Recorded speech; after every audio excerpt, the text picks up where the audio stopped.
Oh, some bullshit happened. You know, yesterday we wanted to go skydiving and the weather, like the guy said the weather was like, oh yes, it's really dangerous. We looked outside, there was a bit of wind, bro. It wasn't that bad, right? I could have given, but we paid for these tickets. I could have been so upset. I could have cared so much. I could have given such a big fuck. And guess what? I was like, okay, fair enough. I'll just go home and just work again. I'll go home and work on the thing that's really important to me that I actually give a fuck about. You need to develop something of this yourself. I've got videos on my channel which tells you how to develop a purpose. Go watch those right now. Number 5. Know that no one really remembers the awkward or embarrassing things that you did. A lot of people live in the past, and so if you're like this, bro, you're probably constantly thinking about this time that you fucked up and everyone laughed at you, and you're thinking that everyone else is judging you based on that in the present. I realized one day, I think I read it somewhere, no one remembers the shitty things that we did previously. No one's thinking about them. We are, but only because we think that other people are. And I realized that I had this belief myself, and maybe you do. Maybe you've been living in the past too much and you've been literally worrying about something that you did a little while ago, days ago, weeks ago, maybe years ago. And the reason why you're taking it so important, why you're caring so much, why you're giving a fuck about it, is because you think other people are too. But again, just like the first point that we made here, they're probably not. If we really did, you know, if we like investigated their brains and we really could see it, okay, how many times they thought about you over the last year, it'd probably literally be like 5. Honestly, I want you to think about this. Do you wake up and think about that cringe thing that random guy from your class 2 years ago did? You don't. Like, you might have just remembered something now and be like, oh yeah, well, I just did now. But like on average, in a normal day-to-day life, without a prompt, you don't think about that random thing that guy did. Oh, you know, that kid when he was 7 years old, he farted. Like, if you're living in the past, you're gonna just care about too much bullshit, which you can't even change anyway. Now, it is great to investigate the past, to journal, to write down about your mistakes and think to yourself, okay, how can I escape that mistake next time? How can I learn from that? Fantastic. But constantly just replaying negative memories that doesn't even make you feel good or anything, that doesn't even help you to perform better next time, it's absolutely useless, isn't it? And I don't know if anyone's told you this, but you can literally choose what to think and how to feel. This is like the greatest superpower that men have. You can choose what to think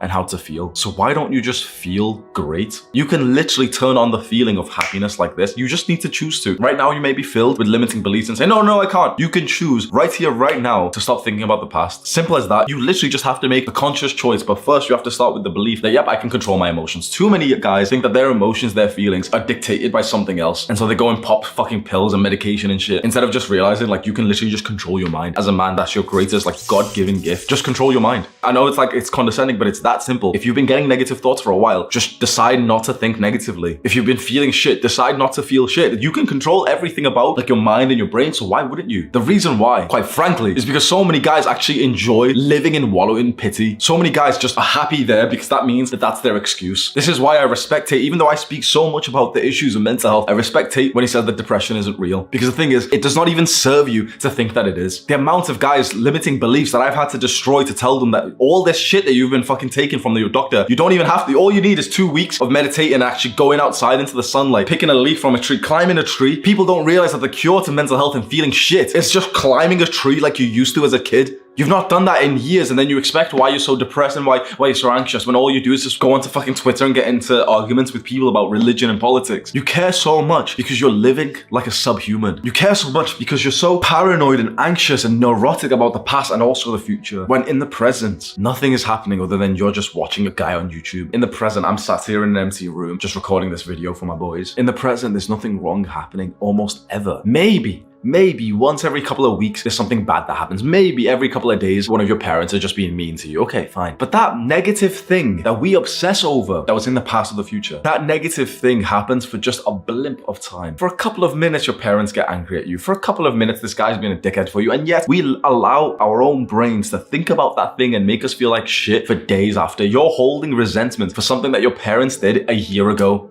Why? Because you're being a dick to yourself. Right now, you may, if you're the kind of person I'm talking to, you may feel resentment towards me and anger towards me as if it's me versus you. And yet what I'm saying would serve you. What you're doing to yourself does not serve you. Holding resentment for something that happened in the past, embarrassing, awkward, being neurotically anxious for something in the future, it doesn't help you whatsoever. And so many guys will just stay here anyway just because it's like, oh, but that's the way to live. Like, no. Just because your default brain goes there doesn't mean that you can't manually force your brain to just not think of this bullshit